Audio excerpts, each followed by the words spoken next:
Election ഉറപ്പായും ജയിക്കുമെന്ന് ആവർത്തിച്ച് പറഞ്ഞ മത്സരാർത്ഥിയായിരുന്നു ചേച്ചി. അപ്പോൾ എവിടെയാണ് പിഴച്ചത്? ഇലക്ഷൻ ഉറപ്പായിട്ട് ജയിക്കും എന്ന് ആവർത്തിച്ച് പറഞ്ഞ 140 മണ്ഡലത്തിലെ എല്ലാ സ്ഥാനാർത്ഥികളും അങ്ങനെ തന്നെയാണ് പറഞ്ഞിട്ടുണ്ടാവുക. ഞങ്ങളുടെ തൃപ്പൂണിത്തുറ മണ്ഡലത്തിലും ഞങ്ങൾ 3 പേരും അങ്ങനെ തന്നെയാണ് വിശ്വസിച്ചിരുന്നതും. ഞാനും ഈ പറയുന്നത് പോലെ ഞാൻ തോൽക്കാനാണ് വന്നത് അല്ലെങ്കിൽ ഞാൻ തോക്കും എന്ന് എനിക്ക് പറയാൻ പറ്റില്ലല്ലോ. ഞാൻ ജയിക്കും അല്ലെങ്കിൽ ജയിക്കാനാണ് ഞാൻ ഈ കഷ്ടപ്പെടുന്നത് അല്ലെങ്കിൽ ഞങ്ങളുടെ പ്രസ്ഥാനങ്ങൾ കഷ്ടപ്പെടുന്നത് എന്നല്ലേ എനിക്കും പറയാൻ പറ്റുള്ളൂ. അപ്പോൾ അതുപോലെ പറഞ്ഞു, വളരെ കോൺഫിഡൻ്റ് ആയിട്ട് നിന്നു. എ ക്ലാസ് മണ്ഡലമായതുകൊണ്ടും BJPക്കാർ നയിച്ചൊരു ഇലക്ഷനാണ് ഈ മണ്ഡലത്തിലെ. അപ്പോൾ അതുകൊണ്ട് നമ്മളും ഏറെ പ്രതീക്ഷയിലായിരുന്നു. ഒരുപക്ഷെ ഒന്നാമത് അല്ലെങ്കിൽ രണ്ടാമതെങ്കിലും വരും. ആ ഒരു പ്രതീക്ഷ ഞാനും കോൺഫിഡൻ്റ് ആയിട്ട് തന്നു. എൻ്റെ വാക്കുകളിലൂടെ ഞാൻ മറ്റുള്ളവർക്കും കോൺഫിഡൻസ് കൊടുത്തു എന്നൊരു തെറ്റു മാത്രമേ ഞാൻ ചെയ്തിട്ടുള്ളൂ. അതിന് ട്രോളന്മാർ ട്രോളുന്നതിന് എനിക്കൊന്നും പറയാനില്ല. ഈ കഴിഞ്ഞ ഇലക്ഷൻ പ്രചാരണ സമയത്ത് ഏറ്റവും കൂടുതൽ ട്രോളുകൾ വാങ്ങിയ ഒരാളായിരുന്നു ചേച്ചി. അപ്പോൾ റിസൾട്ട് വന്നിട്ടും ഈ ട്രോളുകൾ തീരുന്നില്ല. അപ്പോൾ അതിനോട് എങ്ങനെയാണ് പ്രതികരിക്കാനുള്ളത്? അത് എനിക്കേറെ സന്തോഷം തരുന്നൊരു കാര്യമാണ്. കാരണം അത്രമാത്രം എന്നെ സ്നേഹിക്കുന്നു അല്ലെങ്കിൽ എനിക്കൊരു പ്രാധാന്യം തരുന്നു അല്ലെങ്കിൽ എന്നെ അത്രത്തോളം തലത്തിൽ ഞാൻ ഒരുപാട് ഫേമസ് ആയി എന്നുള്ളതാണ്. എനിക്ക് തോന്നുന്നു ഈ 17-18 വർഷമായിട്ട് ഇത്രയും സിനിമകൾ ചെയ്തിട്ട് ആവാത്തൊരു പ്രശസ്തി നിങ്ങൾ കുറച്ച് ദിവസങ്ങൾ കൊണ്ട് എന്നെ ഏറെ എന്താ പറയുക, ഒരുപാട് പുറത്തുനിന്നുള്ള ദേശത്തുനിന്ന് വരാൻ ഒരുപാട് ആളുകളൊക്കെ വിളിക്കുന്നുണ്ട്, മെസ്സേജസ് അയക്കുന്നുണ്ട്. അപ്പോൾ അത്തരത്തിൽ എന്നെ കൂടുതൽ ഫേമസ് ആക്കിയതിലും എന്നിലൂടെ നിങ്ങൾ വൈറലായി, നിങ്ങൾ കൂടുതൽ ഫേമസ് ആയി. അപ്പം നമുക്ക് പരസ്പരം നല്ല രീതിയിൽ നമുക്കത് വർക്ക് ചെയ്യാൻ പറ്റി എന്നുള്ളതാണ്. നല്ല സന്തോഷമുണ്ട്. അപ്പോൾ ഈ വരുന്ന എല്ലാ ട്രോളുകളും ചേച്ചി ശരിക്കും എൻജോയ് ചെയ്യുന്നുണ്ടോ? തീർച്ചയായിട്ടും. നല്ല നല്ല ക്രിയേറ്റിവിറ്റികളാണ്, നല്ല വീഡിയോസുകൾ വരുന്നു, എഡിറ്റ് നന്നായിട്ട് വരുന്നു, നല്ല കോണ്ടന്റുകൾ വരുന്നു. ഇതൊന്നും എന്താ പറയുക, ഞാൻ ഒരിക്കലും ഇവിടെ ഒരു പ്രശ്നമുണ്ടാക്കുന്ന രീതിയിൽ ഞാൻ സംസാരിച്ചിട്ടില്ല. ഞാൻ ഒരു വർഗീയവാദി എന്ന രീതിയിലോ ഇപ്പം ഞാനൊരു BJP അല്ലെങ്കിൽ ഒരു 2020 ഞാനൊരു ഇലക്ഷൻ്റെ ഓപ്പർച്യൂണിറ്റി കിട്ടിയപ്പോൾ നിന്നു എന്നല്ലാതെ നിങ്ങൾ ഈ പറയുന്നത് പോലെ BJPക്ക് ചെന്ന് ചാടിയത് അല്ലെങ്കിൽ 2020 ചെന്ന് ചാടിയത് സെപ്റ്റിക് ടാങ്കിന് തുല്യമാണ്, ചാണകമായി എന്ന് പറഞ്ഞ് തുടക്കം പ്രസ് റിലീസ് മുതൽ ഞാൻ കേൾക്കുന്നൊരു കാര്യമാണ്. ഇത് എങ്ങനെയാണ് തെറ്റാവുന്നതെന്നുള്ളത് നിങ്ങളുടെ കാഴ്ചപ്പാടിൽ അത് എനിക്കൊന്നും ചെയ്യാൻ പറ്റാത്തൊരു കാര്യമാണ്. അപ്പോൾ അതിനുശേഷം ഞാൻ വളരെ എൻ്റെ പ്യുവർ ഹാർട്ടിൽ ഞാൻ പറഞ്ഞ ഒരുപാട് കാര്യങ്ങളുണ്ട്. അത് എനിക്കുണ്ടായ അനുഭവങ്ങളും എൻ്റെ എന്താ പറയുക, എൻ്റെ ഓരോ കാര്യങ്ങളും ഞാൻ വളരെ സത്യസന്ധമായിട്ടാണ് നിങ്ങളോട് പറഞ്ഞത്. അതിനകത്ത് ഒരു വിദ്വേഷമോ അല്ലെങ്കിൽ ട്രോളന്മാർക്ക് ബുദ്ധിമുട്ടാവുന്ന രീതിയിലോ അല്ലെങ്കിൽ അവരെ പോലും കുറ്റപ്പെടുത്തി, എൻ്റെ എതിർ സ്ഥാനാർത്ഥികളെ പോലും കുറ്റപ്പെടുത്താതെ സംസാരിച്ച് ബൈറ്റ് കൊടുത്തിട്ടുള്ള ഒരാളാണ് ഞാൻ ഇലക്ഷൻ സമയത്ത്. അപ്പോൾ അങ്ങനെ ഇരിക്കുമ്പം എന്തിനാണ് അവർ ഇത്രത്തോളം എന്താ പറയുക കോണ്ടന്റുകൾ ഉണ്ടാക്കുന്നതെന്ന് വെച്ചാൽ അത് അവർക്ക് അവരുടെ പേജിന് ഫോളോവേഴ്സ് വേണം, അവർക്ക് ഫേമസ് ആവണം. അപ്പോൾ അത് വഴിക്ക് നടക്കട്ടെ, ഒന്നും പറയാനില്ല അതിനകത്ത്. അതുപോലെ ചക്ക തന്നെയാണ് താമര, താമര തന്നെയാണ് ചക്ക, അങ്ങനെ പറയണ്ടായിരുന്നു എന്ന് എപ്പോഴെങ്കിലും തോന്നിയിട്ടുണ്ട്? ഒരിക്കലും തോന്നിയിട്ടില്ല. കാരണം അങ്ങനെ പറഞ്ഞത് ഞാനല്ല. അങ്ങനെ പറഞ്ഞത് ഞാൻ ആവർത്തിച്ച് ഞാൻ പറയുന്നൊരു കാര്യമാണ്. ഒരു പ്രായമുള്ളൊരു അമ്മ എന്നോട് പറഞ്ഞൊരു കാര്യമാണ്. അതിന്ന് ഇൻസ്പിറേഷൻ കിട്ടിയിട്ട് ഞാനത് താമരയോടുള്ളൊരു നീരസമുണ്ടെങ്കിൽ മാറട്ടെ അല്ലെങ്കിൽ താമര തന്നെയാണ് ചക്ക എന്ന് അതിന്ന് ഇൻസ്പയർഡ് ആയിട്ട് ഞാൻ അത് ഏറ്റെടുത്ത് പറഞ്ഞൊരു കാര്യമാണ്. അപ്പോൾ അതുകൊണ്ട് ഇപ്പോഴും ഞാനത് അമ്മയോട് മാനസികമായിട്ട് നന്ദി പറയുകയും അത്തരം വാചകങ്ങളിലൂടെ ഇലക്ഷൻ സമയത്ത് എൻ്റെ ചിഹ്നം എല്ലാവരിലേക്ക് എത്താൻ അത് ഉപകാരപ്പെട്ടു എന്നുള്ളതാണ്. കാരണം ഒന്നും തന്നെ എനിക്ക് പറയണ്ടായിരുന്നു എന്ന് തോന്നിയിട്ടില്ല. കാരണം പറഞ്ഞതെല്ലാം ഞാൻ എനിക്കുണ്ടായ ഡയറക്റ്റ്ലി ഉണ്ടായ ഓരോ കാര്യങ്ങൾ അനുഭവമായിട്ട് അത് തള്ളായിട്ട് തോന്നുകയും സ്വയം പുകഴ്ത്തായിട്ട് തോന്നുന്നതൊക്കെ നിങ്ങളുടെ കാഴ്ചപ്പാടാണ്. അത് താങ്ക്സ്. ഒരു ഇൻ്റർവ്യൂവിൽ പറഞ്ഞല്ലോ, അതായത് എവിടെയോ ഫുഡ് കഴിക്കാൻ പോയപ്പോൾ ഞങ്ങളോട് MLA എന്ന് വിളിച്ച് സൽക്കരിച്ചു വന്നു. അപ്പോൾ ശരിക്കും അങ്ങനെ പറഞ്ഞവരൊക്കെ പറ്റിച്ചു എന്ന് തോന്നുന്നുണ്ടോ? ഒരിക്കലും അങ്ങനെ പറ്റിച്ചു എന്ന് തോന്നുന്നില്ല. കാരണം ആ ഒരു പറഞ്ഞ വേദിയും ആ പറഞ്ഞ ആൾക്കാരും നമുക്ക് വളരെ അടുപ്പമുള്ള വ്യക്തിത്വങ്ങളാണ്.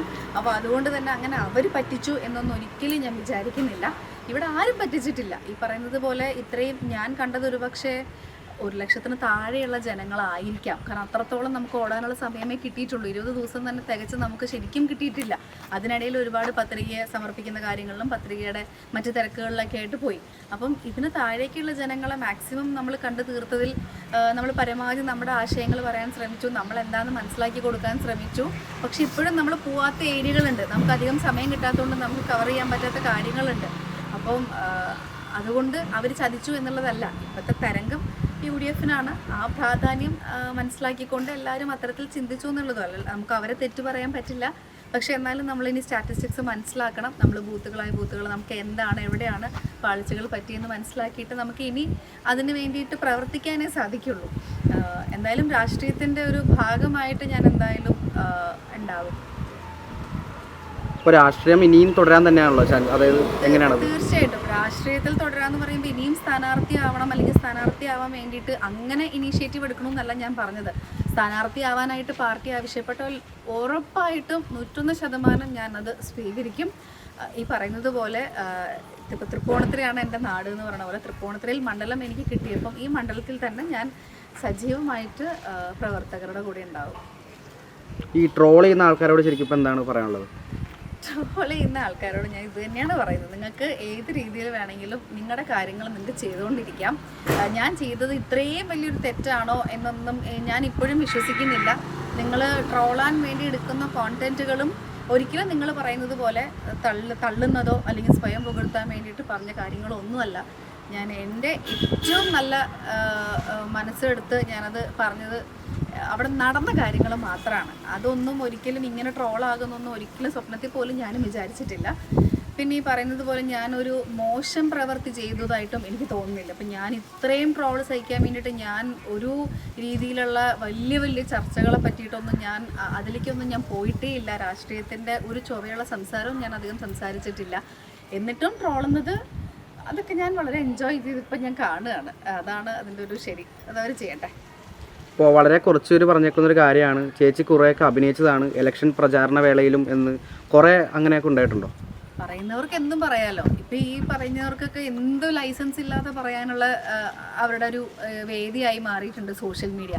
അപ്പം പിന്നെ അവർക്ക് ഞാൻ അഭിനയിച്ചു എന്ന് തോന്നുകയാണെങ്കിൽ അതങ്ങനെ ആവട്ടെ. പിന്നെ എടുത്തു പറയേണ്ട ഒരു കാര്യം, ഞാൻ എന്താ പറയുക, ഒരുപാട് കമൻസ്, ഞാൻ രാഷ്ട്രീയം അല്ല അവിടെ നോക്കിയേ, അല്ലെങ്കിൽ ജനങ്ങളെ സേവിക്കുന്നതല്ല അവിടെ നോക്കിയത്, ഞാൻ പൈസയ്ക്ക് വേണ്ടിയിട്ടാണ് ഇതിലേക്ക് വന്നേ എന്ന് പറയുന്ന ആയിരക്കണക്കിന് മെസ്സേജുകൾ എനിക്ക് വന്നിട്ടുണ്ട്.